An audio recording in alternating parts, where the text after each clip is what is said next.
Hello guys and welcome to the channel.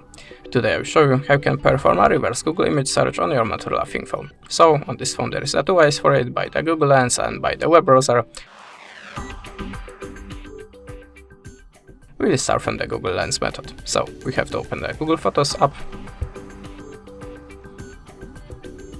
Now choose the photo that you want to search in the Google, like this one, and just tap on the Google Lens.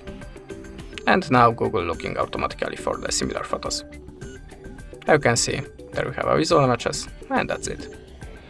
But if that method is not work for you, or you just don't want to use the Google Lens, you can also do it by the web browser. So you have to open the web browser, of course, and go to the google.com.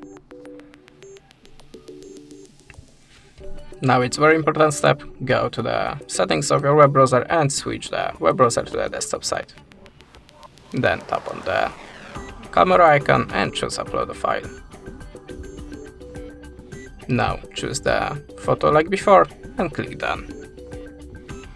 And how you can see, it's work like before, the Google looking for the similar images in the Google database.